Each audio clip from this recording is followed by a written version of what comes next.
Sis, you don't deserve a husband because you're not having sex. Yeah.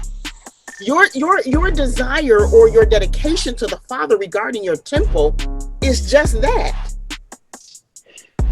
Hello? Hello. I mean, calm down. I'm here. I'm just saying, I want the people to calm down. Yeah. I want the people to stop treating, I want women to stop treating our body like it's the prize. Do you not know that the favor that you acquire after you pursue me and wife me has very little to do with my vagina? Hey, y'all. Hey, it's your girl, Kiki. And this is a Damn Shame podcast. So listen, we are here, 2021. We made it. But child, 8 days. A lot has happened in 8 days. And we're going to talk about that a little more. But before I get started, I want to introduce this beautiful queen that is on the panel with me tonight. Damn Shame podcast. Welcome, Miss Savannah Samples. She is an author, an entrepreneur. Y'all, this lady is a queen at its fun. I cannot wait to celebrate and hear and tell y'all what I experienced. She's also a family and relationship coach. Miss Savannah Samples, welcome so much to the Damn Shame podcast. I am honored to have you here tonight. Y'all, I happened to see her on someone else's platform, and I was like, I gotta get her. I have to get her. Y'all, she is the epitome of grace. You understand what I'm saying? And so, as I stated, Savannah Samples is an entrepreneur. She is a family and relationship coach. Honey, she's an author of Successfully Single. We're going to talk about that a little more, but welcome so much, Savannah. Thank you. Thank you so much, Kiki. Listen, I am super excited to be here. We're going to have a good time tonight, y'all. It's about to go down. It's about to go down. But before we get started, y'all come on in. Be sure to share the live. Hit that subscribe button on YouTube. We are here Fridays, 8 p.m. Eastern Standard Time. Y'all, tonight's drink concoction is called a fresh start, because that's where we are with 2021. A fresh start, new beginnings. So cheers, queen.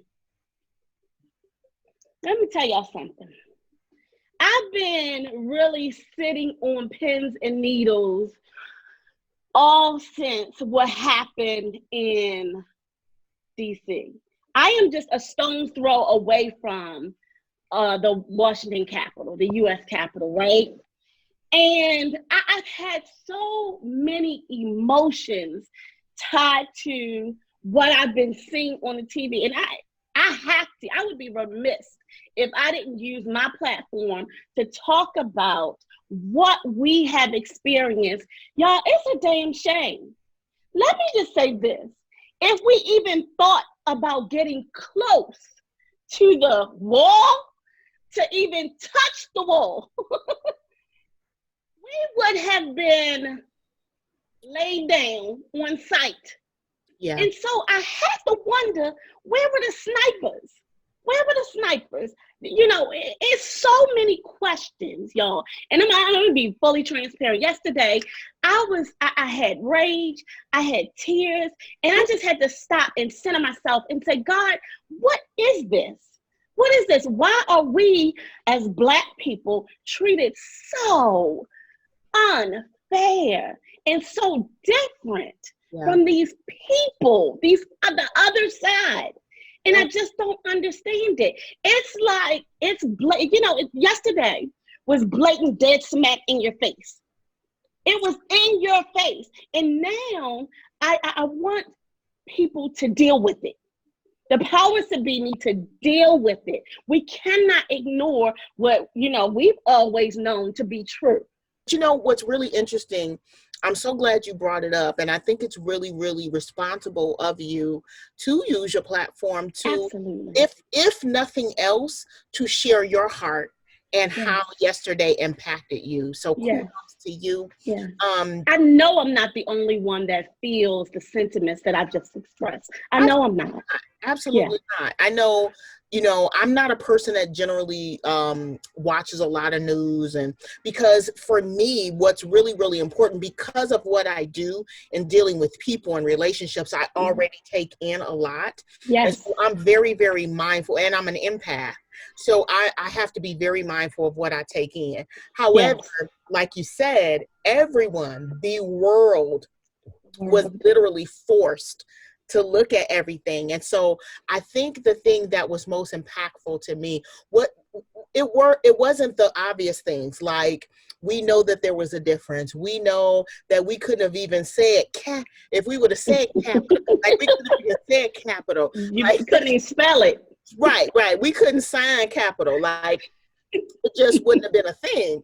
But I think what bothered me more than the blatant things that were just glaringly obvious was the hypocrisy of what is this politicized patriotism versus what the real issue is. I think that is what bothered me more than anything. Like, you're saying that, rioting and looting is just, oh my gosh, and you're burning down our city. And however, what's justifiable, what would be seen as obscene and unacceptable, is now justifiable because you're hurt. And not only do you, and let's be clear, they are mad at the outcome of an election, not somebody's foot on neck, knee on neck. You understand what I'm saying? Not someone who was gunned down because there was, no not warrant and all of it. Not something like that. We're talking someone who legitimately lost an election. Yeah. And so you're mad at me because life was lost and a target was burned down. Yeah. So your response to what you don't like was to go and shred the Capitol that you said initially was a part of what you were trying to guard, the Constitution, our democracy. So it was the hypocrisy for me. It definitely is. It definitely is. But they will find a way to spin it. And that's the part that frustrates me. You can't spin what is reality. We saw reality.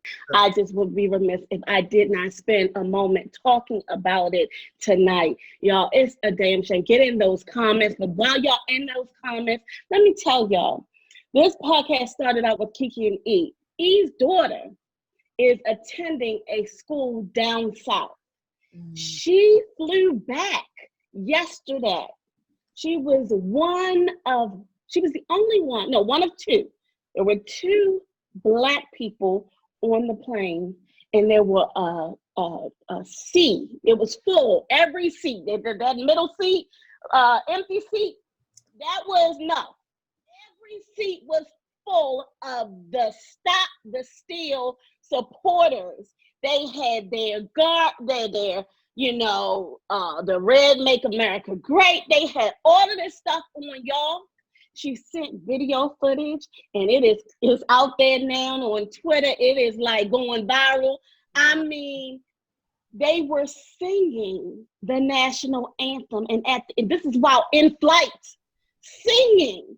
And then at the end, they started chanting 45, 45. Well, they say his name, but I don't say his name on this podcast. 45, 45. I mean, they were chanting it. The lady that was sitting beside her turned around like, gave her the stink eye like, what you got to say? And this young girl, I felt so, you should have seen the terror in her eyes, because this was her first real experience with that kind of behavior. Yeah. And it was so unfair. This is a child sitting on the plane going back to school. I felt the terror in her eyes.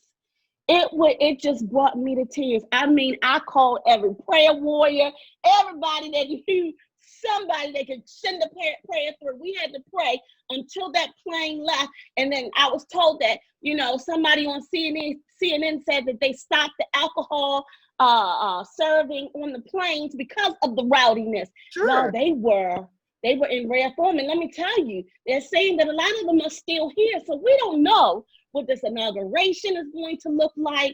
But I just say we all have to stay vigilant, aware of our surroundings, wherever you are. You don't even got to be in DC.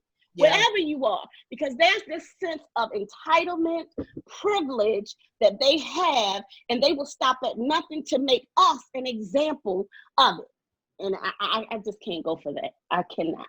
It doesn't sit well. I pray hard. But she made it off that plane without incident. She got back to school, but the child is traumatized. I can think about the first time I experienced racism, and I was a little girl, and I was traumatized. It's one of them things that I suppressed. We're gonna talk about more of the things that we suppress, a little later. But I suppressed it, but it brought it back up yesterday, and I could only think about the little girl in me when I first experienced that, and oh my God. What was I to do? She turned and she just looked out the window. But her eyes, there was terror in her eyes. So y'all, let's get into this main event. We got this queen here. Y'all just got a little flavor of her. But I want to hear more from Miss Stefana Samples. As I said, she is the author of Successfully Single.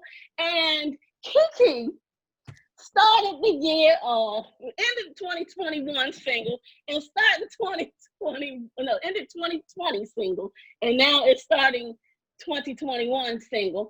But you know what? It has not been a bad thing.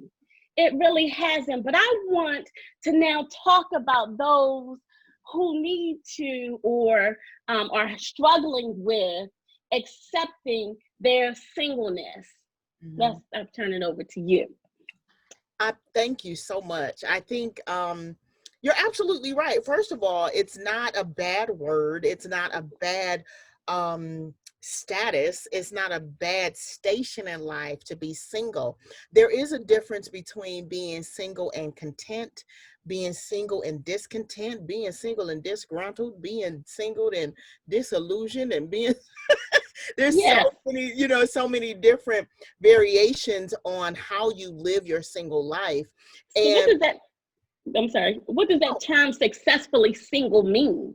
I'm glad you asked. I'm so glad you asked. What does the term successfully single mean? In a nutshell, it means that you have done the work to arrive in a place where you are no longer stuck, you are no longer stagnant, but you have done the work to reach a place where you are healed and whole. It does not mean, contrary to popular belief, what it does not mean is that you don't desire a relationship. When people hear successfully single, they think that what you're saying is that you desire to remain single. No, it does not mean that. What it means is that I am whole in one. That's what single actually means. It means one, wholeness in one. So to be single means that I am outside of a covenant or committed relationship, right? Yeah. And so this is the problem that most people have. They have not achieved wholeness in their singular identity. And so what they do, I literally was talking to one of my clients today. I was talking to a client today and we were walking it down. So what tends to happen is there are relationships that supersede or precede a romantic one. And when people hear the word or the term relationship, what they hear is romantic relationship. When people don't truly understand that the very first relationship that you have to cultivate is your relationship with yourself. So as a relationship and as a family and relationship coach, people think that my job is to help them get a boo, help them prepare for a relationship. That's part of what I can do. But what that starts with is you. Absolutely. That's what it Absolutely. starts with. So what inspired you to write this book? Were you married and then became single, like divorced? And what inspired you? Great question. I was a mess. Short answer. I was a mess.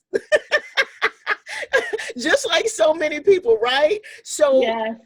I was a mess. So I to answer your question, I have been married, and I am now single again. I'm divorced. And so the beautiful part about that is I bring both perspectives to the table. You know, a lot of people don't understand how a single person can be a relationship coach. One, because they don't understand what a relationship coach does. And then two, they only attribute success in relationships with people that have acquired companionship, when that Yes. couldn't be further from the truth, because you have dysfunctional marriages.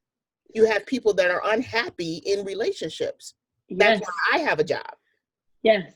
Yes. Yes. So Absolutely. I wrote the book, and the full title of the book, thank you so much for even mentioning my work. The full title of the book is Successfully Single: 7 Secrets to Pursuing Your Purpose and Maximizing Your Season of Singleness. It's not a book that prepares you for a relationship. It's not a book that tells you, you know, 7 ways to get your Boaz, and 4 ways to get your Ruth, and Yes. 22 ways to come down the tree. No, it has nothing to do with that. It has everything to do, because this is the thing. This is what frustrated me. I wrote the book, and it's on the back of the book. I wrote the book for the me that needed it 16 years ago. Wow. There was Wow. what I needed, especially in, because I'm a minister as well, and so Yes. in the sphere of Christendom, and in the kingdom and kingdom culture, especially more particular in the Black church, and more specifically than that, in the Black Pentecostal church, Uh-huh. the language, the direction, and the steer of singles ministry has jacked a lot of people up, quite honestly. And so the me that needed this resource 16 years ago was in dire need. I had heard all of my life what not to do as a single, with not enough information as to what to do. And so this book is an answer to the questions that I had 16 years ago. Wow. Wow. That is so amazing and so relatable. Um, I would ask this question. What would you say is the common thing that you hear resonate from men and women? I take it you coach men and women, I do. right? I do. Okay. And so what would you, let's start with the women first, because I think that they will be different. Mhm. Um, and, It yeah, depends on the client. So the majority, okay. the top 2 things that I deal with when coaching clients that come to me for one-on-one coaching is, generally from women, the top 2 things, the first being that they've been hurt deeply, and they Yes. want to know how to heal from hurt so that they can be better positioned to receive real love, and be able to have healthy romantic relationships. That's the first thing. The second thing is, they don't, believe it or not, it's not necessarily about finding a husband. What they want when they come to me is, and they don't know it, is they want their hope restored that the men that they desire still exist. Wow. Wow. Let me tell you something. You are speaking directly to your girl Kiki. I'm telling you, I was in awe when I saw her. I was like, oh, Oh, it's me. It's me. She's talking to it's me, it's me, me. it's me, And, oh and, God. yes, standing in the knee. Okay. Yes. So that is for the women. How about the men? So for the men, let me tell you what's interesting about the men.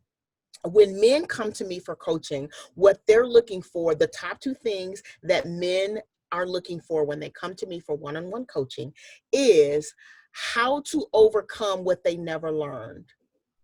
Mm, Because you have to think about, and I'm gonna put that finger down because that didn't look cute. Um, That's okay. because you have to think about this. The majority of men in our culture, if you want to date in another African American, is that the demographic shows that these men are being raised in single parent households. Yeah. And so there are just dynamics in their development, their growth, and what's supposed to be poured into them from a strong male figure that they don't have. So why would they then come to a female coach to get what they didn't get in their home?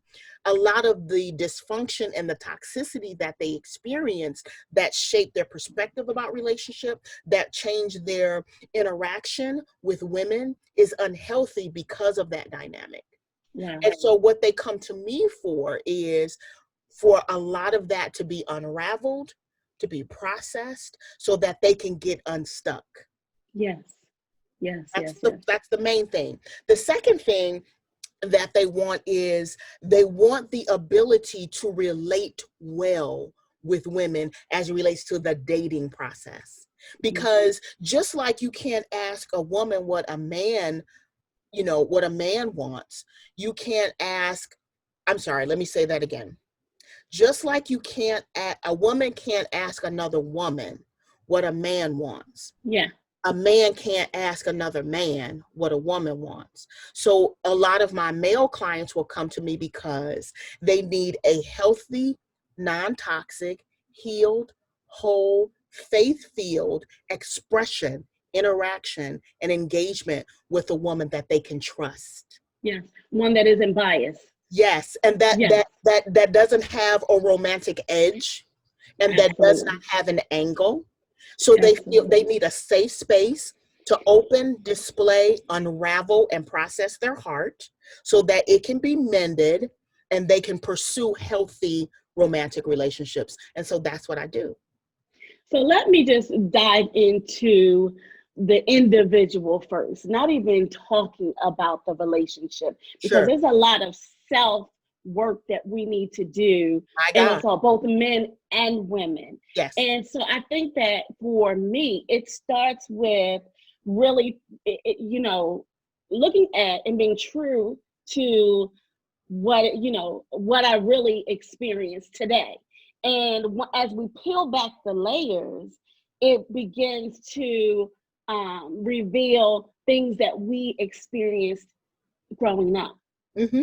And it's a direct correlation with Mm-hmm. where we are today Mm-hmm. and what we saw, what we experienced when Yes. we grew up. Talk about that. Absolutely. Absolutely. Because what happens as your identity is formed from three main things: your your experiences, your environment, and your education. The education comes from your experiences and your environment. Yeah. Right? So your environment, the home that you grow up in, the schools that you attend, the community that you reside, that's your environment. Yeah. That teaches you something. Yeah. Your experiences within those environments teaches you something. That education, that third thing, then becomes your filter for life. However you are taught to critically think, process information, whatever your level or degree of emotional intelligence and your emotional maturity, it all impacts how you make decisions. Your decisions decide your life.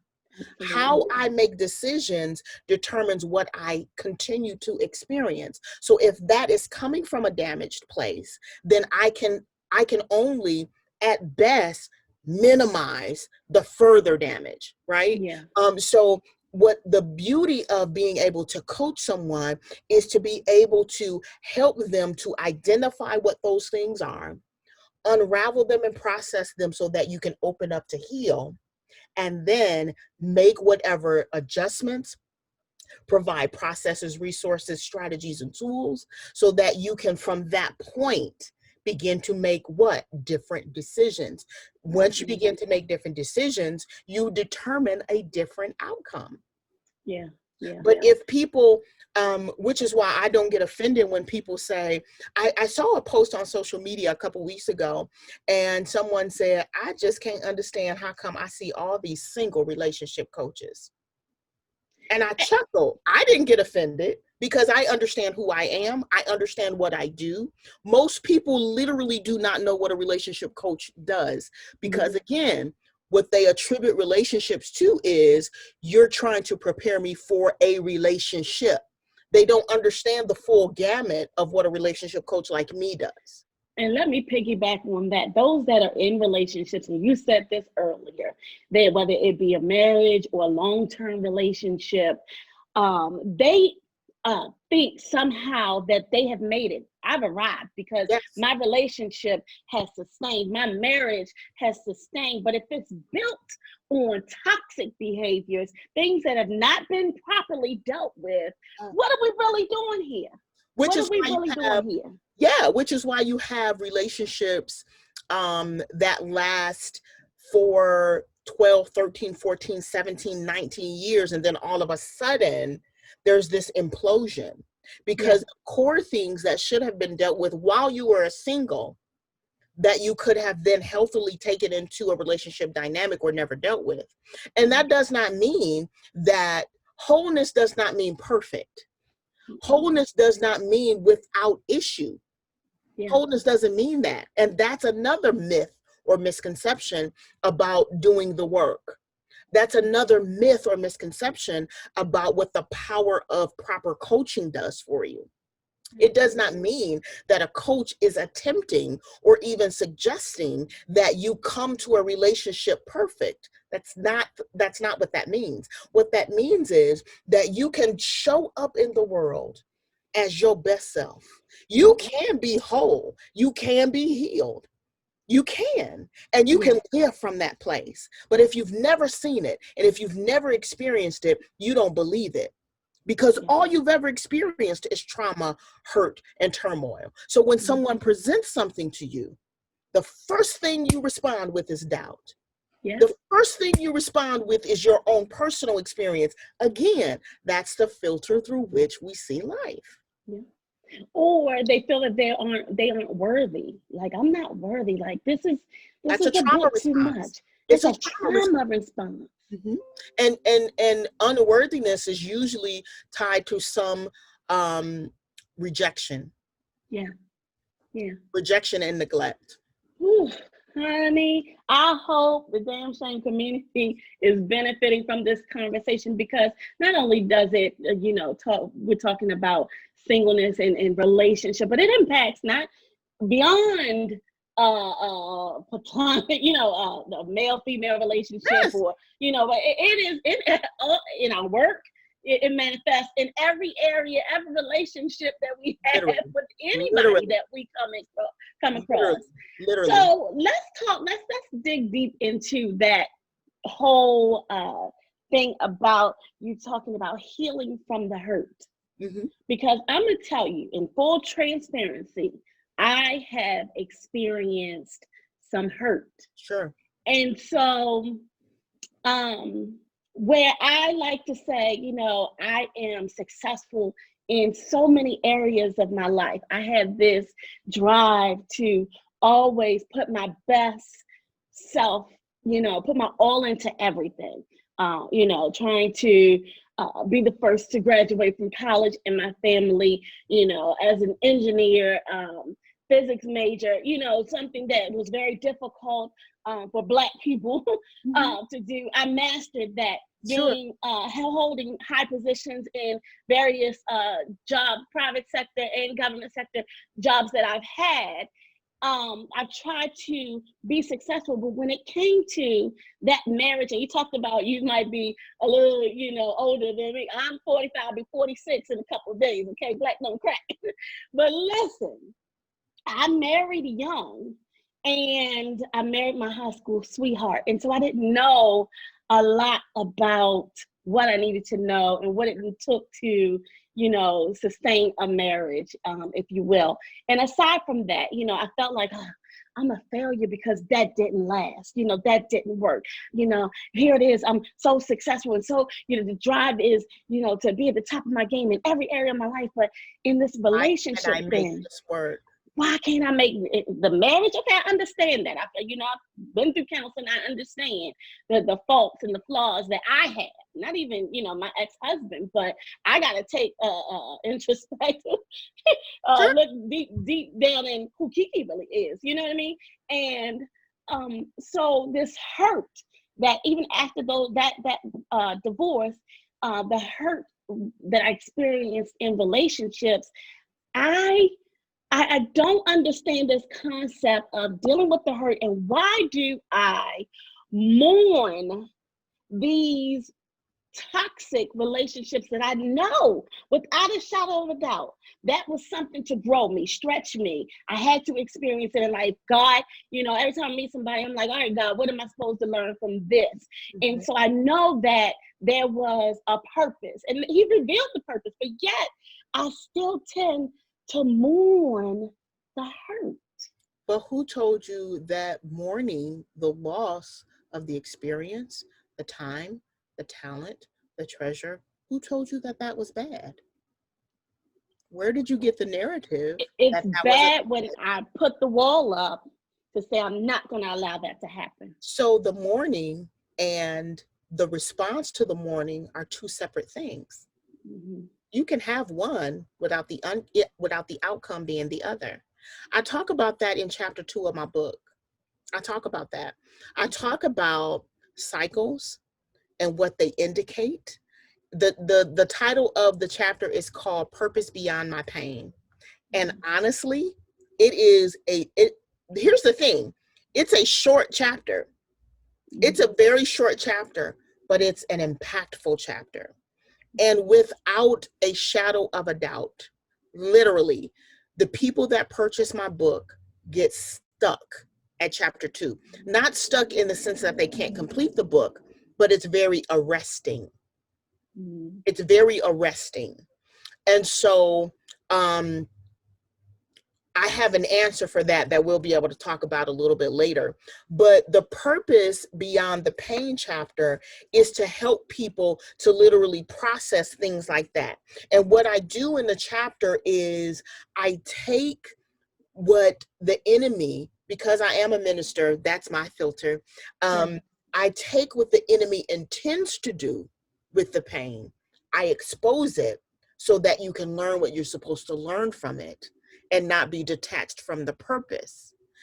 Pain is hurtful. Yeah. No one ever said that it's bad to hurt. No one ever said that your response to hurt has to be positive. The natural response to hurt is pain. How you process that pain has everything to do with how you process the pain. Yeah. Right? So that is another reason. I put up a post today on my Instagram, and it said, it's a carousel, right? And the first little tab screen says, "You need me, you just don't know it yet." Yeah. And then I went through these reasons. You're struggling with this because of this. And I literally talk about what you just alluded to, which is your relationship with yourself, and however healthy that is or isn't, it impacts your platonic relationships, your paternal relationships, your professional relationships, and your potentially romantic relationships. Every single facet of your life. People don't realize that relationships are literally the real currency of life. It is. How you make money, how you make moves, how you make family, how you make friends, how you make a future. It's all determined and interconnected with your relationships. So the best thing that you can do is to solidify a healthy personal relationship so that as you deal with everybody that's connected to your purpose, that is a destiny intersection for you, that you not only not miss it, but when you engage it, you can engage it with full capability, full healing, full wholeness, so that you show up as your best level best and you can maximize it. That's what the book is about. You don't have to listen. So many people are caught up on regret from the past. They don't, and where your focus goes, your energy flows. And so if you are so preoccupied with the regret of your past, the hurt of your past, all of those things are necessary. They're part of the process. But how you deal with them and allow yourself to come full circle, baby, that's when you're able to maximize the season that you're in. That's when you can say, yeah, I'm unoccupied as it relates to a relationship, but baby, I am success. Listen, I wish I would wait on somebody to come into my life to have life. Oh, yes.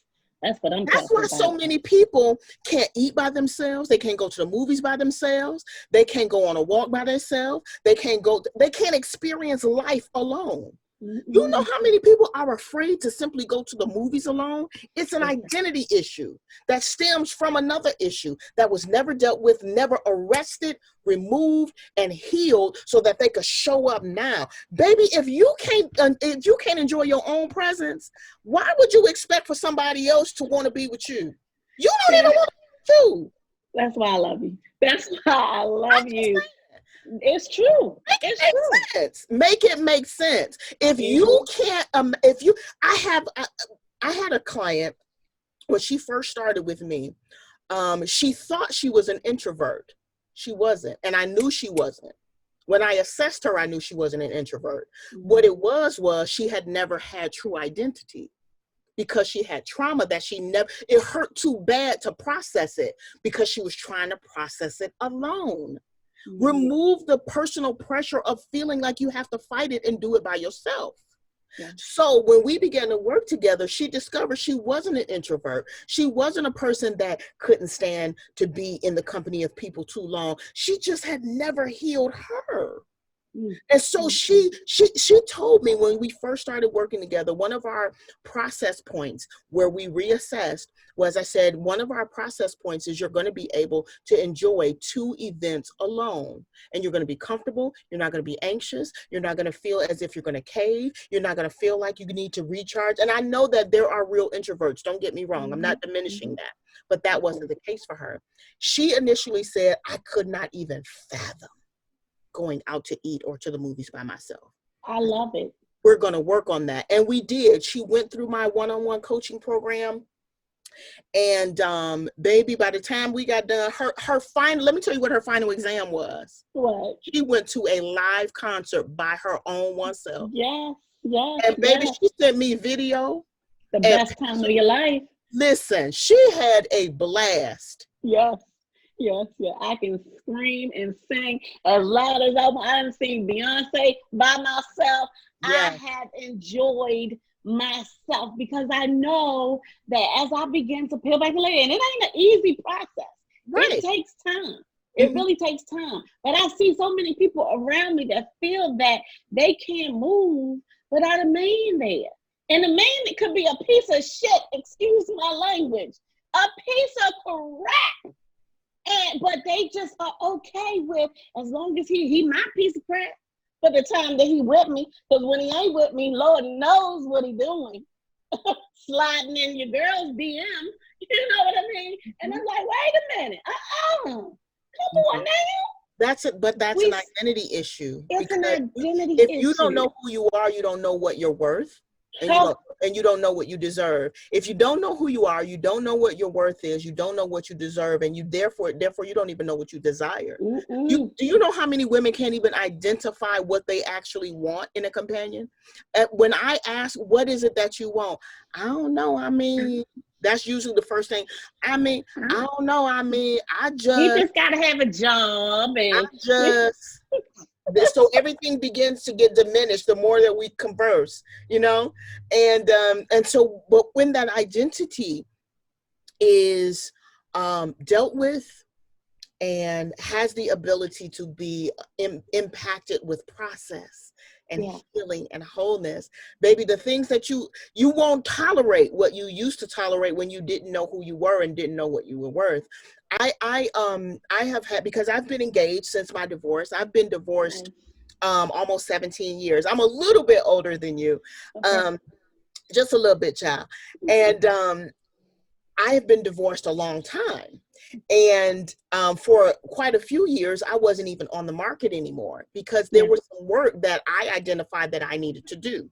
Not only that, but I'm a full-time entrepreneur. So there are, I have more than one business that I'm building. Mm-hmm. And so I was taking some time to and then I got debt free. I wanted to get debt free. That was a personal goal of mine. Yes. So I got debt free, except for my home. Mm-hmm. And just some other personal things. I just lost over 33 pounds, you know. Yes. Yeah. So Baby, you uh, look fabulous. thank you. Thank you. So Yes. there were just some personal things that I needed to do. So when I wasn't dating, it was different when I was approached because the work had been done.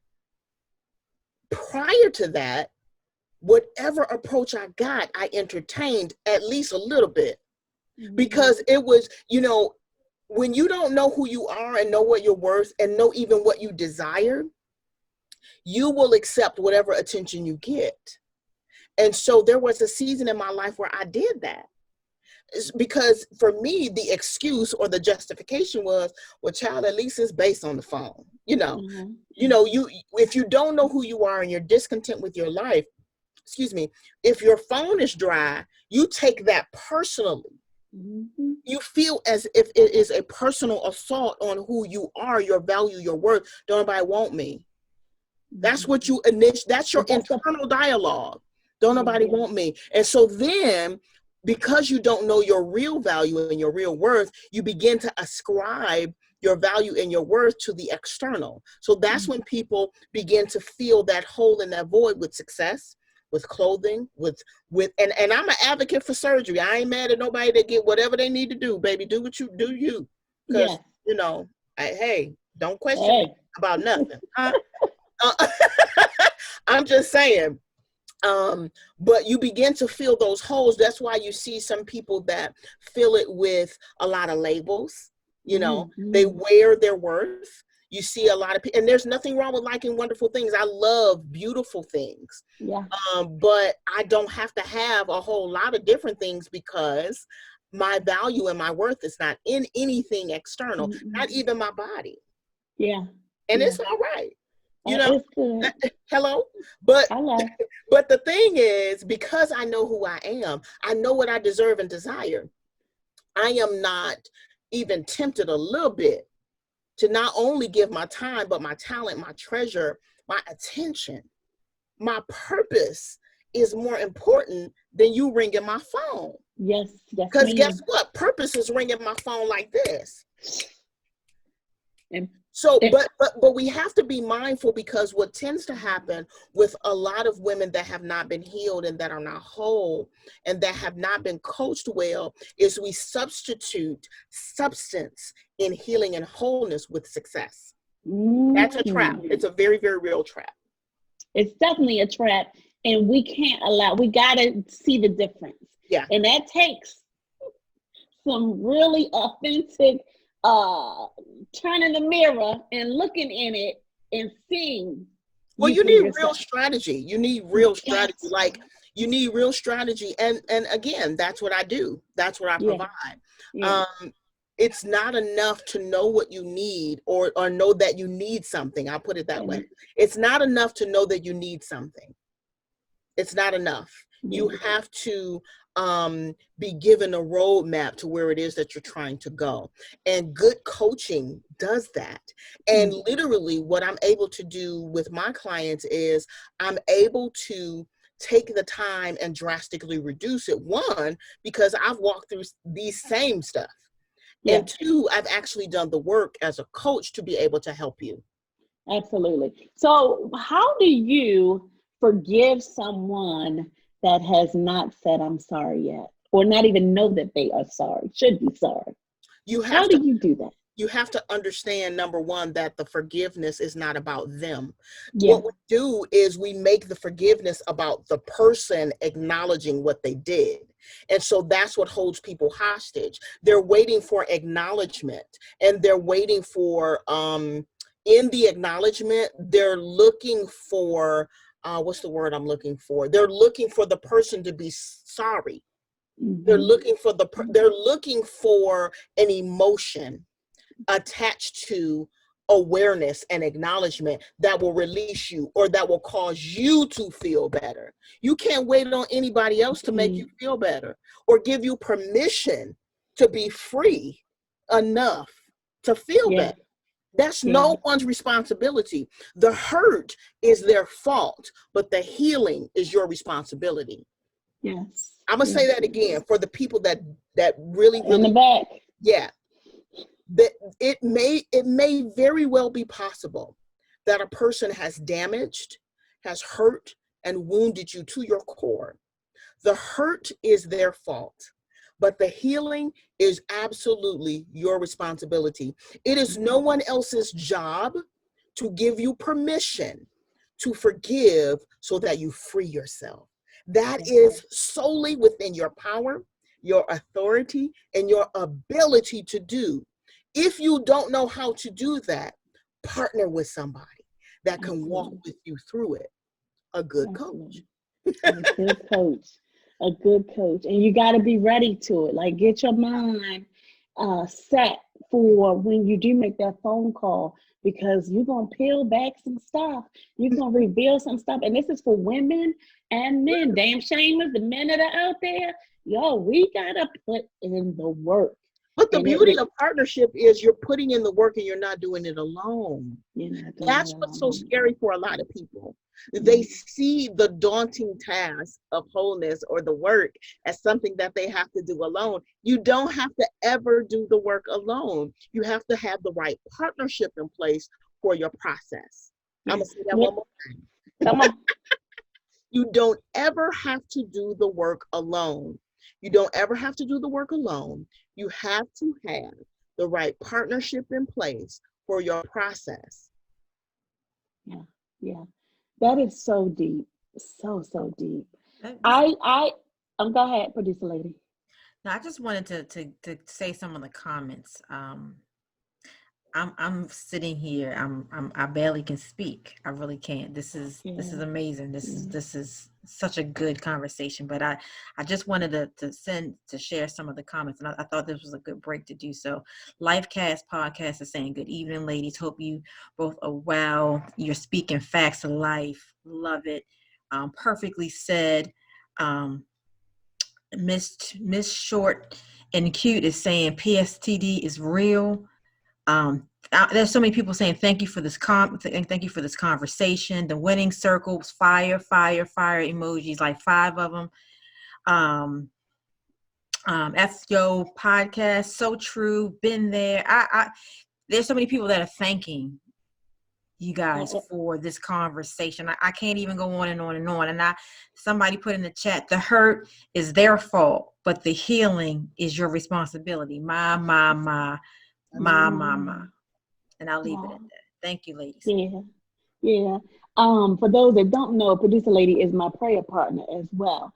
And we talk, I say, yo, Safana, I said, we gotta get her on, because this dialogue is so necessary for men and women. Brothers, let me just say this. I have a son, and his first relationship ended up really, really bad.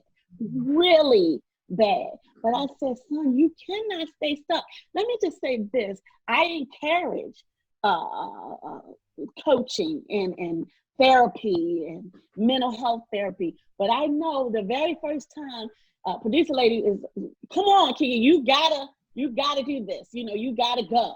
Go to my lady. You gotta go. Sure. And I said, I'm such a mess. Look at me. I'm a mess. Where do I start? You start you start wherever your partner, because your therapist, your practitioner, your counselor, your coach is your partner. Mm-hmm. So if we help people with that language, you start wherever your partner helps you to start. Yeah. In the thick of it, in the baby out the mud. Yes.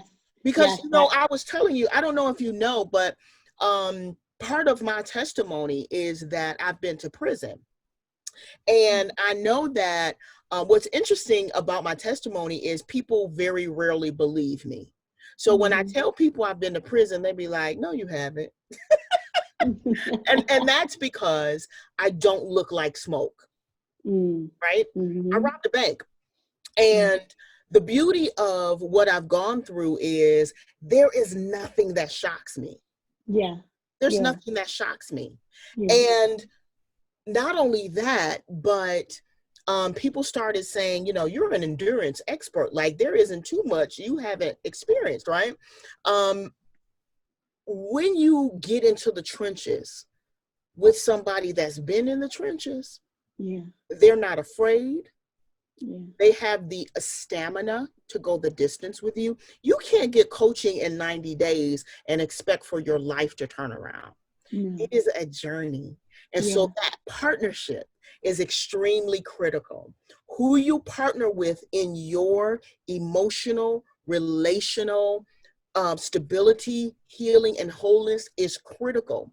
It takes Jesus and therapy. It really does. Listen, Really does. it takes for your partnerships in your wellness to be intentional, extremely intentional. Extremely. I'm telling you, I felt that I was such a mess. I just did not know where to begin. And if I sat there, they were going to, look at me like, oh, this girl, she got to get it together. And I have some friends say, oh, that ain't nothing. What you experienced, that ain't nothing. Oh, I've been through worse, No, it was something for me. So, my story is my story. And excuse me, and it became a lot for me to really process all of the hurt that I experienced and how I put this wall up. But let me tell you one toxic thing that I think that I do that I probably need to really go back and get some help with. It is this thing that I don't want a man to get so close because I don't want him to hurt me again. I don't want to allow myself to be vulnerable, that V word, right? But what there is a drive that I like that will, as long as I know that they're interested in me, that's enough for me. Then I'll just, I'm all right with it. All right, go and put them back on the shelf. I'm good. But as long as I reel them in and I know that they want me, and then I'm satisfied with that. And then I go. So that is a toxic behavior that I really need to deal with because I can't play with people like that. You know what I mean? Mad, but I'm going to tell you why I'm proud of you. I'm proud of you, one, because you recognize it. Yeah. And you called a thing a thing. Yeah. That takes bravery. Yeah. It does. Number two, I'm proud of you because you have said the inevitable, which is I need to go and process this so that I can move past it. So there's a couple things, if you will allow me to respond. Come on. One, I think it's very apparent that you're not ready for a relationship because you're still hurt. The desire, so there's a lot going on in that. The desire to be chased has been replaced with your original desire to be pursued because of the hurt. I got my book name saying, y'all make it your book. That's the thing. So your original desire, and I talk about this a lot, like on my social media, the desire, what most women, and I have the post, I haven't put it up yet. I'll probably put it up after this conversation, but I have the graphic made up and everything. And what it says is, my face on it. Right. I'm gonna tell you what it says. I'm gonna tell you exactly what it says. Hold on. Okay. It's so good. And I'm so glad that you said that because this is what people don't realize. The male-female dynamic. This is what I put on the graphic. It says, guys, women desire to be purposefully pursued. And I said, ladies, you're communicating that you want to be chased. And then I said, here's the difference.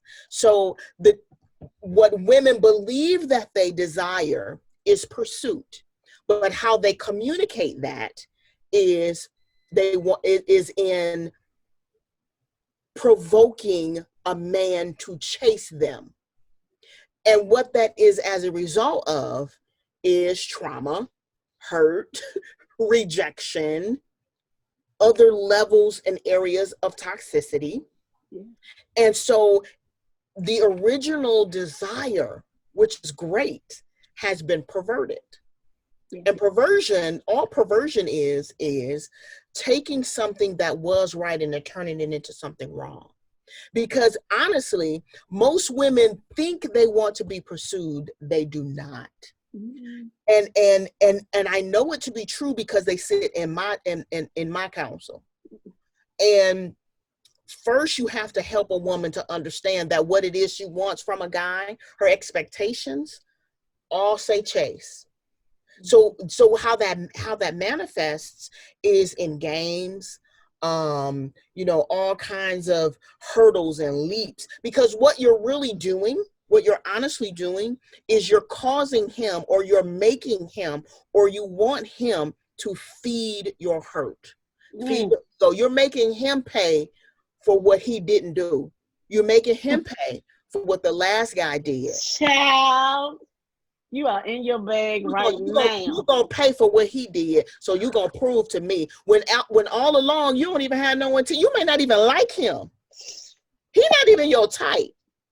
He's not even cute. Like, I wouldn't even kiss you. But because you feed my ego, you feed the moment, you feed my feelings, you feed my flesh. What it is, I'm gonna break it down. Boom. It's a pacifier. You don't get anything out of it but what you keep sucking. Woo!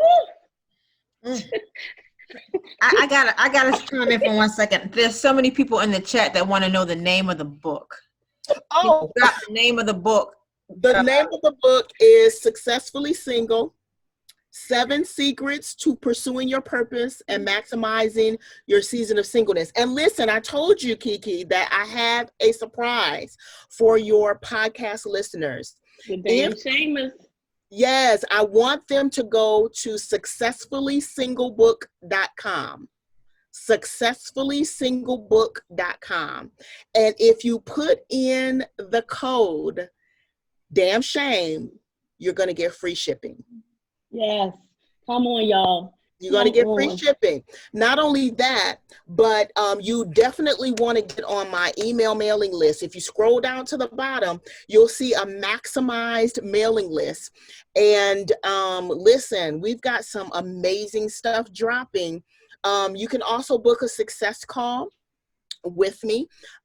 If you find me on social media, you can send me a DM, or on the Maximize mailing list at the bottom, there's a place for comments. You can put success call in the comments, and my tech director will send you a link so that you can apply through a success call to work with me.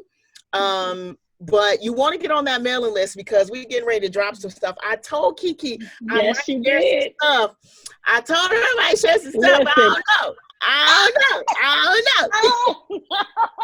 Listen, I said with this lady, I can't wait. And then after this discussion, I am like this. Please, baby, you have poured into me. So I hope that you have poured into the Damn Shame community, and it definitely sounds like, I know producer lady, you done poured into her. She's speechless. Thank God. Listen, I have 2 things that I do want to share with your audience. So number 1, which is the reason that you want to get on my Maximize mailing list, I just sent out to my mailing list yesterday. I have a 3-part series coming up on Facebook, starting on the 11th. It's January 11th, 12th, and 13th. There will be no replays. Wow. There will be no replays. And it's called Maximizing Your Relationships in 2021. And let me tell you what I'm going to be covering over the 3 days. So the first night, we're going to go over the key components of a healthy relationship, because a lot of people don't even know what the key components of a relationship are. And then on the second one, we're going to talk about What's the difference? Categorizing your relationships. What's the difference between an acquaintance, an associate, and an ally? There's a difference. It's levels to this. And then on the third night, we're going to go over the taboo topics: sex, stamina, and stimulation. So and because I am a minister, my purview, my lens is always biblical. There's always a biblical lens with a practical application. But I believe in being real, raw, relevant, and relatable. I don't believe that the taboo topics have to remain taboo. And I think that if we begin to delve into them and really open them up, we can position people for healthy dynamics, healthy relationships. And believe it or not, healthy relationships are what heal communities. Absolutely. Absolutely. I cannot wait. The Damn Shame community, I will be sure to repost, to share these links.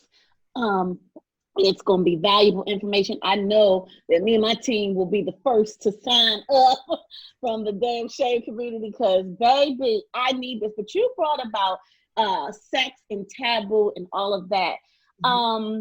In your singleness, I have some women who feel like abstinence is key. That will yield me the perfect relationship and all of that. Because that's what they've been said. Yeah. Abstinence and I can only talk about my perspective, which is a faith-based one, right? So the final authority in my life is the word of God.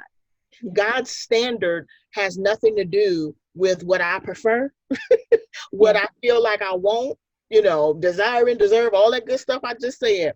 His standard is his standard based on his character, which is holy, right? Yeah. So, but what we have been fed is a toxic purity culture, which what I will say is that purity is God's standard, but purity doesn't only encompass sex before marriage. Purity is actually a heart posture. And out of your heart posture is where you commit to the Father. Out of your heart posture is where you say, I'm going to honor God with the temple that he has died for and he claimed as his own. So what I'm going to do is I'm going to submit my desires. I'm going to submit my flesh so that he can show me how to use my authority that I have over my flesh. This is what we do. We deify our desires. Yeah. We deify them. So if I feel it, that must be right. Or if I feel it, I need to follow it. If I feel it, it's valid enough for me to break God's word. Not true.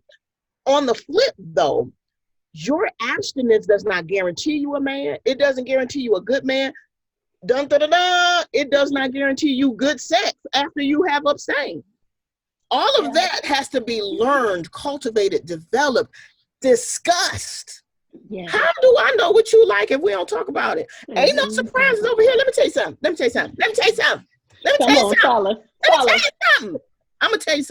you something. I've been waiting too long to have jacked up sex when it's time. You hear me? Let me tell you what I'm not gonna do. Because let me tell y'all something. If I can be perfectly transparent, I don't play about bedroom antics. I like gymnastics. Here, I like gymnastics in the bedroom. Hear me? I want you to understand. Tumble and rumble. Don't you fumble. Don't you fumble. But I honor God and I refuse to lower my standard as it relates to my submission of my body for an orgasm that's going to be that long. It's not worth it. My purpose outweighs my pleasure. Okay. So I had to learn to switch my heart toward God. And I had to understand and be able to sift through that doctrine that tells you that your vagina is the prize. Your vagina ain't the prize. Your vagina is not the culmination of abstinence and living holy. You are not the prize. Sis, you don't deserve a husband because you're not having sex. Your desire or your dedication to the Father regarding your temple is just that. Hello? Hello. I mean, calm down. I'm here. I'm just saying, I want the people to calm down.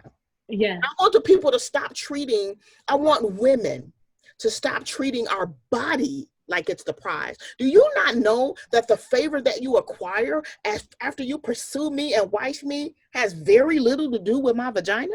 Come on now. I equate the favor on your life as relates to coming into covenant with me, and I deduce that to an orgasm? That's it? No. No.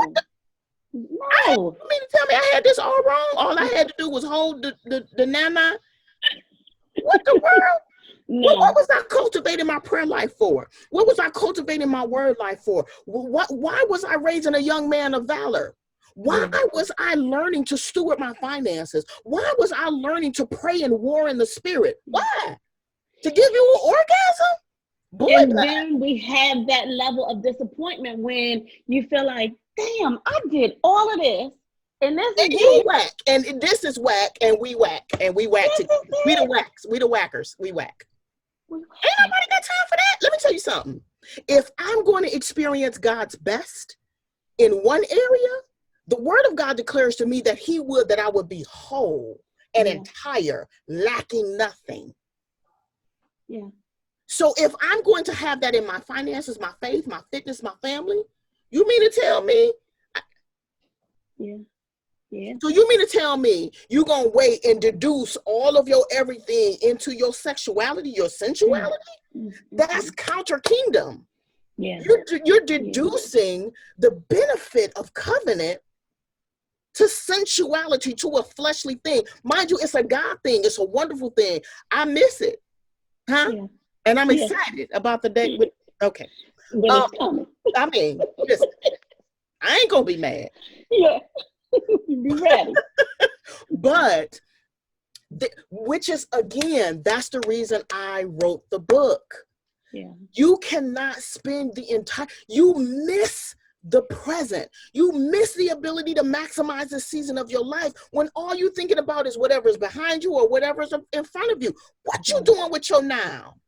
What are you doing with your now? That's why you bored. That's why you ain't got nowhere to go. That's why you ain't got nothing to do. That's why you're not producing nothing. That's why you frustrated. That's why you eating your emotions. That's why you an emotional mess. That's why you can't even treat the dog right.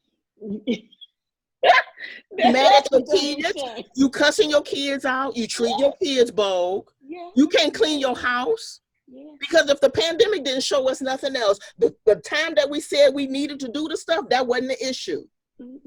It wasn't the issue. And I'm not saying that the people that took the time to merely survive were wrong. I'm not saying that. Because that was a feat in and of itself.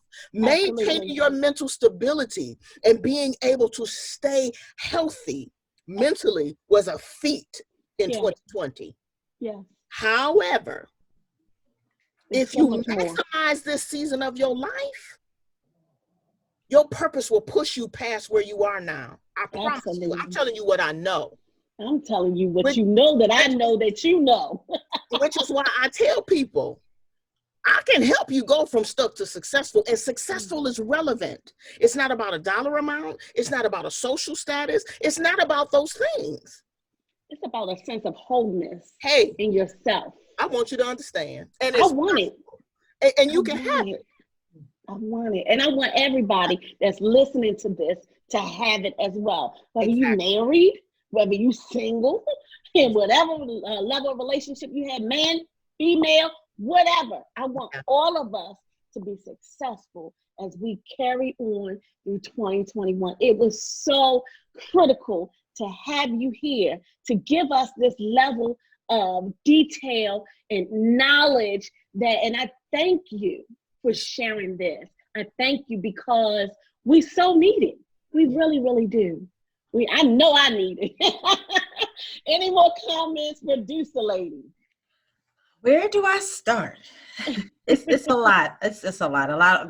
Everyone is pretty much just saying that what you're doing with what are you doing with your right now? Gymnastics in the bedroom from E-Luck. Nicole Jackson is saying, wow. Maria Robertson, yes indeed. Shelly Roscoe, I'm enjoying this conversation and I'm not single. You have touched on some deep stuff. I need, and I'm not even single. Thank you very much. Wow. It's a lot. There's so many comments, so many Yeah.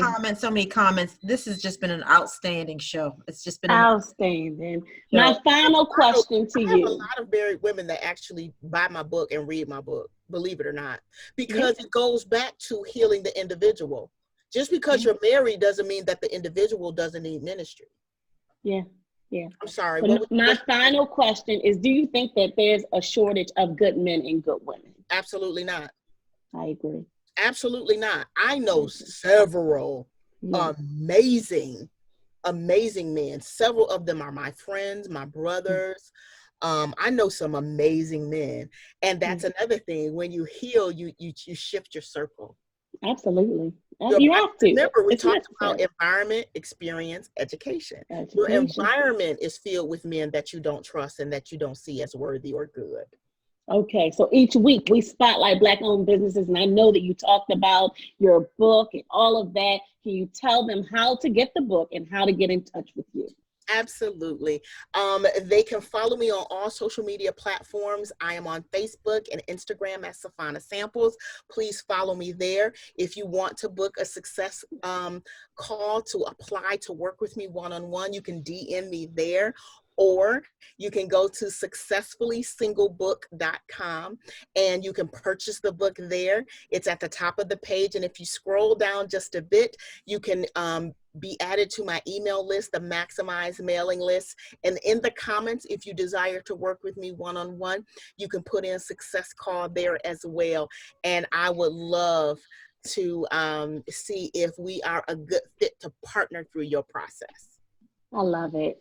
I love it. I love it. I'm definitely signing up for that 3-day over on Facebook. I'm going to find that information out. We'll post the links. Damn Shame community, if you have not done so already, please be sure to hit that subscribe button. You're here. We're in the chat. We're in the comments. Subscribe to the YouTube page. We have this level of authentic conversation every Friday, 8 p.m. Eastern Standard Time. Thank you so much for joining Safana Samples. This will not be our last conversation. I thoroughly enjoyed you. I am going to dissect and embrace everything that I've written here tonight. Thank you so much. Thank y'all for tuning in. This was an awesome, awesome conversation. Love y'all. Ow.